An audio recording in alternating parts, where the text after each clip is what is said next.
दोस्तों, अगर नंबर्स की बात की जाए तो भारत में जैन कम्युनिटी को हम एक माइनॉरिटी कहेंगे, लेकिन इसके बावजूद भी उन्होंने अपनी मेहनत और बिजनेस सेंस से आज दुनिया भर के डायमंड मार्केट में अपनी एक अलग पहचान बनाई हुई है। जी हाँ दोस्तों, और सूरत जैसे शहर को आज दुनिया का सबसे बड़ा डायमंड कटिंग हब बना दिया है। पर ऐसा क्या खास था इस कम्युनिटी में जो वो बाकियों से आगे निकले, और इससे हमारे लिए क्या सीख है? आइए आज जानने की कोशिश करते हैं इस वीडियो में। बस अंत तक बने रहिएगा हमारे साथ। लेकिन वीडियो शुरू होने से पहले अगर आप चैनल पर नए हैं या आपने अभी तक चैनल को सब्सक्राइब नहीं किया है तो चैनल को सब्सक्राइब करना और बेल आइकॉन दबाना बिल्कुल ना भूलें। दोस्तों, जैंट्स के लिए डायमंड मार्केट में एंटर करना उतना आसान नहीं था जितना कि हमें लगता है। जी हाँ, क्योंकि दुनिया भर की डायमंड कटिंग इंडस्ट्री को पहले यूरोप, स्पेशली बेल्जियम में रहने वाले यहूदी कंट्रोल करते थे।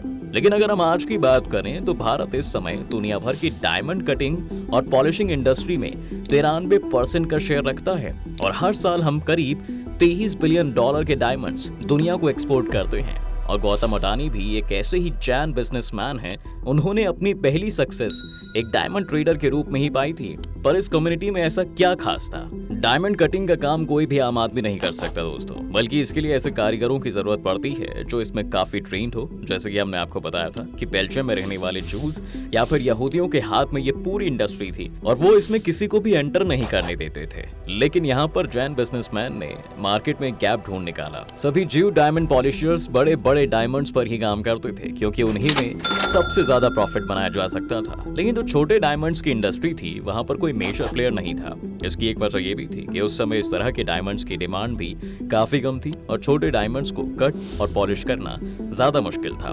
इसी वजह से छोटे अनकट डायमंड्स को कभी कभी डायमंड डस्ट भी बुलाया जाता था या दोस्तों, क्योंकि ये समझा जाता था कि इनमें कोई भी वैल्यू नहीं है। लेकिन 1960 के दशक में कई सारे जैंट्स ने इस डायमंड डस्ट को खरीदकर भारत बेचना शुरू कर दिया, और क्योंकि डायमंड डस्ट को कोई पूछता नहीं था, इसलिए उन्हें ये काफी लो कॉस्ट में भी मिल गए थे। इसके बाद ये डायमंड डस्ट जब भारत आई तो फिर सूरत के कारीगरों ने ये देखना शुरू किया कि वो इस पर काम कर सकते हैं। इसके लिए टेक्निक्स और एक बड़ी वर्कफोर्स बिल्ड करने में थोड़ा सा समय जरूर लगा, क्योंकि जैसे कि हमने आपको बताया कि छोटे डायमंड्स में मार्जिन भी कम होता है। इसलिए उन्हें भी ध्यान रखना था कि वो इतने किफायती तरीके से इस प्रोसेस को करें कि ये बिजनेस प्रॉफिटेबल हो सके, क्योंकि ये डायमंड डस्ट उन्हें यूरोप से इंपोर्ट करनी थी और इन्हें कट और पॉलिश करने के बाद ये डायमंड्स वापस यूरोप और दुनिया के बाकी देशों में भेजे जाने थे, और इस तरह की कॉस्ट को भी उन्हें फैक्टर इन करना था। दोस्तों, पर जैंट्स के पास कई सारी एडवांटेजेस थी जिससे वो इतनी बड़ी इंडस्ट्री बिल्ड भी कर पाए।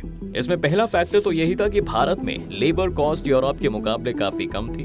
अगर हम 2007 के आंकड़े को भी देखें तो जहां इजराइल में 1 कैरेट डायमंड को कट और पॉलिश करने की लेबर कॉस्ट $150 थी और चीन में $100, वहीं भारत में ये कॉस्ट सिर्फ $17 पर कैरेट थी।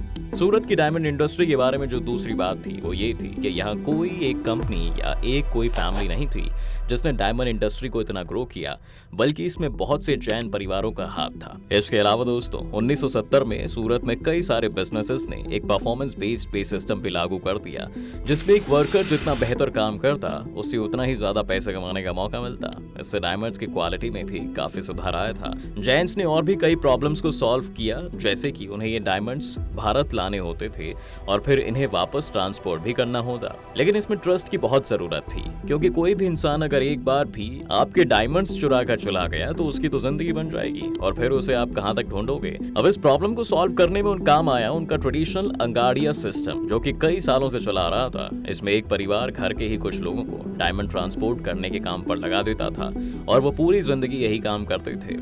इसके अलावा जैंट्स के बीच में एक चिट्ठी सिस्टम भी था दोस्तों, जी हाँ, जो कि एक इनफॉर्मल चेक सिस्टम जैसा था, जिससे कि सभी फाइनेंशियल ट्रांजैक्शंस मैनेज की जाती थी। अब इसका फायदा ये हुआ कि जैंट्स के स्ट्रॉन्ग फैमिली वैल्यूज के कारण पूरी कम्युनिटी में एक दूसरे को लेकर ट्रस्ट काफी ज्यादा था, जिस वजह से वो बिना डरे अपना सारा ध्यान सिर्फ पॉलिशिंग और कटिंग के बिजनेस पर लगा पाए। इसके अलावा ज्यादातर लोग जो आपस में ट्रेड करते थे, उनकी फैमिलीज के बीच में भी एक अच्छे रिश्ते थे, और यह रिश्ते आने वाली जनरेशन्स में भी कंटिन्यू रखे, और नेचुरली एक ऐसा एनवायरनमेंट बन गया जहां हर एक ट्रेडर दूसरे ट्रेडर को जानता था और उन पर भरोसा भी करता था। अब आप ये भी कह सकते हैं दोस्तों कि इन सब के बावजूद भी तो किसी आदमी की नीयत बिगड़ सकती है और वो घपलेबाजी कर सकता है। ये बात भी बिल्कुल सही है, लेकिन क्योंकि जैन्स में पैसे से ज्यादा वैल्यू ऑनेस्टी और इंटीग्रिटी को दी जाती है, इसलिए एक बार तो कोई भी आदमी ऐसा कर सकता है, लेकिन इसका प्रभाव काफी नेगेटिव भी हो सकता है। अगर पूरी कम्युनिटी में ये बात फैल जाए कि आपने किसी तरह की घपलेबाजी की है, तो फिर ये बात बहुत तेजी से आपके रिश्तेदारों से लेकर पूरी कम्युनिटी को पता चल जाएगी और वो आपसे शायद कॉन्टैक्ट ही तोड़ दें। जैन कम्युनिटी के बारे में एक अच्छी बात ये भी है कि वो आपस में एक दूसरे की काफी मदद करते हैं।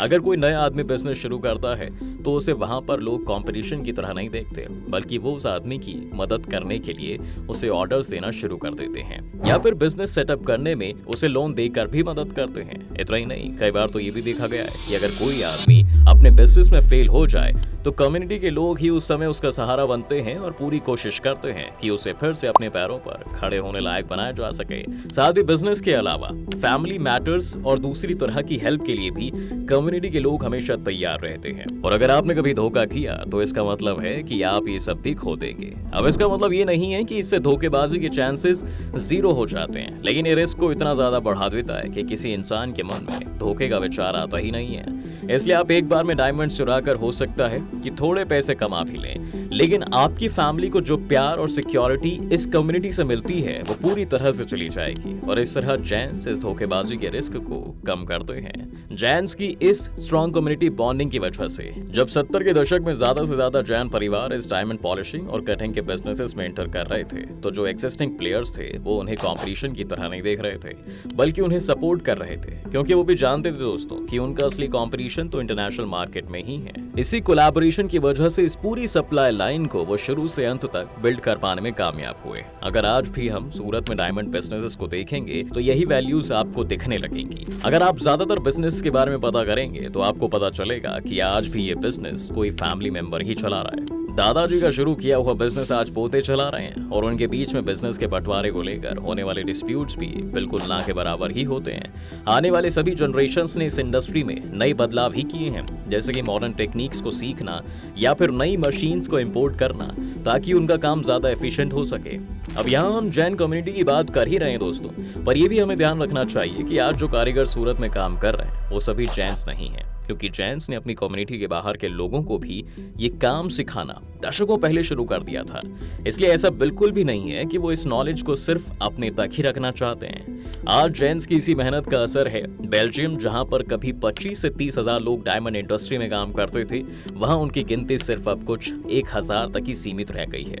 जबकि इस बीच में भारत ने इस कदर इस इंडस्ट्री को डोमिनेट किया है कि आज अकेले सूरत में ही 8 लाख से ज्यादा लोग इस इंडस्ट्रीज के साथ जुड़े हुए हैं। जहां 1966 से 67 में हम 28 मिलियन डॉलर्स के डायमंड्स एक्सपोर्ट किया करते थे, वहीं आज हम 23 बिलियन डॉलर से ज्यादा के डायमंड्स एक्सपोर्ट कर रहे हैं। इसके साथ साथ एंगेजमेंट रिंग्स और गिफ्टिंग में डायमंड्स की बढ़ती पॉपुलैरिटी के कारण भी छोटे डायमंड्स की डिमांड भी पिछले कुछ दशकों में इतनी तेजी से बढ़ी है कि जैन्स के लिए इस इंडस्ट्री में प्रॉफिट बनाना ज्यादा आसान हो गया। जबकि ज्यादातर ज्वेलरी ट्रेडर्स जो बड़े डायमंड्स पर फोकस करते थे, उनका मार्केट काफी सिकुड़ गया है। पर इतने में भारत के लोग कहाँ खुश होते हैं? तो क्या आपको लगता है कि आने वाले वक्त में डायमंड एक्सपोर्ट्स की फील्ड में और ग्रो कर सकते हैं और अपने एक्सपोर्ट्स को 50 बिलियन डॉलर तक ले जा सकते हैं?